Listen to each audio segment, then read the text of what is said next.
completely different. Sydney Sweeney postpones her wedding, which, by the way, I've heard a lot of people talk smack about Sydney Sweeney being engaged to an older guy. Yeah, I probably think they're in some type of an open relationship, or maybe just cheating, or as Gen Z girls like to call it, cheating, monogamish. No, that means you're promiscuous. But the thing, ladies and gentlemen, boys and girls, is you hear a lot of middle-aged women go, ew, this other guy is dating this younger girl. They're just jealous that they're past their prime and Sydney Sweeney isn't.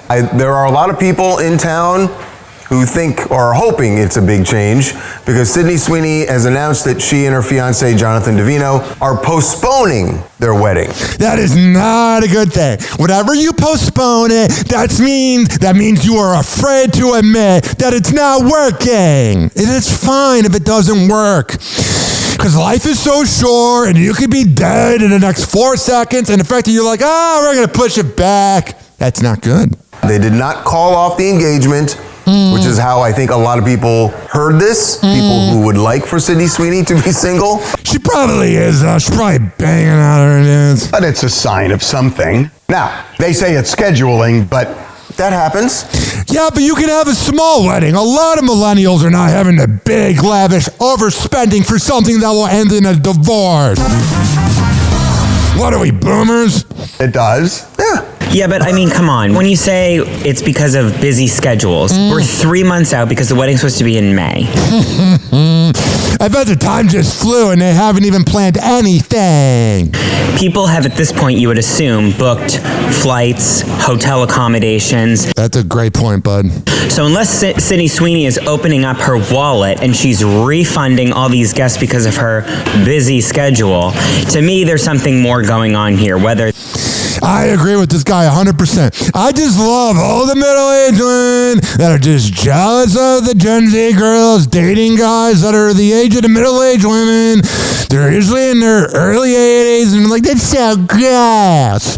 Even though 15 years ago, they were party girls. There's trouble in the relationship, and they're taking a pause to try to figure out what it is.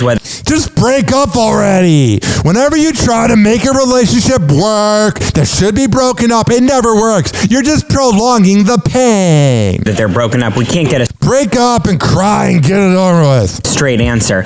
But to me, when you're 3 months out and you're blaming it on a busy schedule, there's something off here. To your point, though, Brendan's right. Brendan's right. But to that point, maybe they never actually told people you have to be here on this date. That's a good point.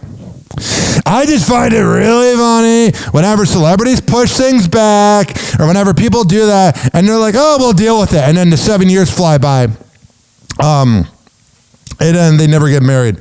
It kind of makes me wonder, man. Kind of makes me wonder if we can ever really trust these celebrities and their relationships. Because the relationships that have to let us know how great they're doing, they're the ones that usually break up. Happy Hour.